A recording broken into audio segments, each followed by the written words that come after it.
Salut les investisseurs, dans cette vidéo, on va analyser ensemble les résultats du premier trimestre de Total Energy. Abonnez-vous à la chaîne si ce n'est pas déjà fait, et on commence tout de suite avec cet article.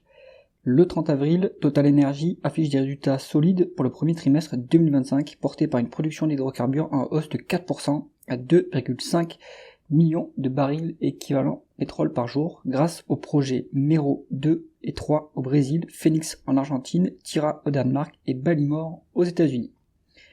La production d'électricité bondit de 18% à 11,3 TWh, dont 6,8 renouvelables, plus 13%. Les ventes de GNL restent stables à 10,6 millions de tonnes. L'EBITDA ajusté atteint 10,5 milliards de dollars, soit à peu près 10 milliards d'euros, et en recul de 9% sur un an, dans un contexte de Brent à 75,7 dollars par baril, soit moins 9%. Le résultat opérationnel net ajusté s'élève à 4,8 milliards de dollars, 4,6 en euros, en baisse de 14% par rapport au T1 2024. En exploration-production, la marge de 2,451 millions de dollars, donc 2,3 milliards d'euros, recule de 4% avec un taux de 23%, donc moins 200 points de base. Integrated LNG progresse de 6% à 1,3 milliard de dollars, 1,2 milliard d'euros, avec un taux stable à 12%. Taux de marge évidemment. Le raffinage chimie chute de 69% à 301 millions de dollars, 286 millions d'euros, avec un taux de marge de 3%, pénalisé par une marge de raffinage européenne à 29,4 dollars par tonne, soit moins 59%. Integrated Power génère 506 millions de dollars, 481 millions d'euros, en baisse de 17%. Le ratio d'endettement grimpe à 14,3% contre 8,3% fin 2024, mais reste à 11% hors effet saisonnier. Donc l'endettement reste quand même très faible chez Total Energy.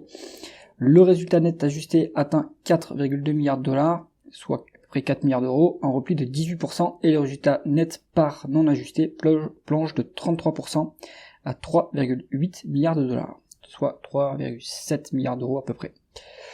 Le cash flow net équivalent au flux de trésorerie d'exploitation s'élève, alors c'est plutôt équivalent au flux de trésorerie libre, s'élève à 2,6 milliards de dollars, soit 2,4 milliards d'euros, en hausse de 16% par rapport au T1 2024, malgré les pressions sur le raffinage et un taux d'imposition de 41,4%, soit une augmentation de 360 points de base. Donc on voit c'est assez cyclique, mais ça il faut s'y attendre, c'est un marché qui est très cyclique.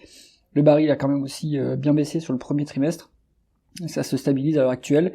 Je suis pas sûr qu'on ira beaucoup plus bas sur le prix du baril parce que en dessous, les non conventionnels vont commencer à perdre de l'argent et donc vont arrêter de pomper, et ça soutiendra le cours du baril.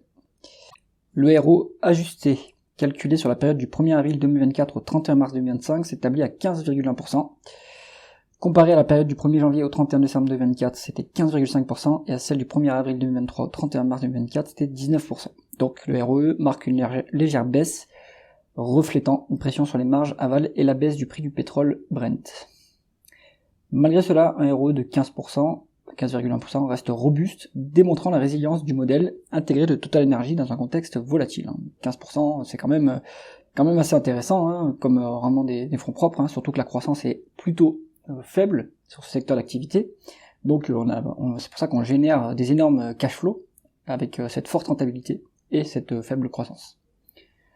Le dividende progresse à 7,6% à 85 centimes par action pour le premier acompte 2025, et 2 milliards de dollars sont prévus pour les rachats d'actions au deuxième trimestre 2025, malgré un Brent sous 70 dollars par baril.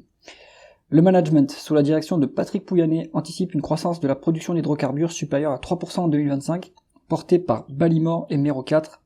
Integrated Power suit ses objectifs, renforcés par les acquisitions de VSB et de SN Power et des projets de stockage par batterie. Malgré les incertitudes politiques et géopolitiques, Total Energy mise sur son modèle intégré et sa discipline financière pour assurer croissance et rentabilité. L'industrie pétrolière, y compris Total Energy, est fortement exposée aux fluctuations des prix des hydrocarbures, un facteur clé à considérer pour les investisseurs. La capacité de l'entreprise à générer un cash flow solide reste un atout majeur, et la hausse des volumes de production est un signal positif pour 2025, malgré une volatilité attendue sur les marchés. Donc quand vous investissez dans les pétrolières, attendez-vous à avoir beaucoup de volatilité. Bon, plus quand elles sont intégrées mais diversifié, la volatilité est un peu moindre. Quand vous êtes plutôt vers le parapétrolier, vous avez une forte volatilité. Quand vous êtes dans l'amont pétrolier, vous avez aussi un peu de volatilité. Donc quand on est diversifié, plus on descend dans l'intégration. Si vous êtes plutôt downstream, là où il y a moins de volatilité. Quoique, vous voyez la modification la variation des marges de raffinage, ça a quand même un impact. Donc gardez ça en tête, normalisez les résultats quand vous faites des analyses, et attendez-vous à de la volatilité, mais toujours à une génération de cash flow importante pour l'industrie, parce qu'il n'y a plus beaucoup de croissance, et pourtant des rentabilités qui restent très importantes. J'espère que cette analyse vous a intéressé, si c'est le cas mettez un pouce vers le haut, et pensez à vous abonner à la chaîne. À bientôt.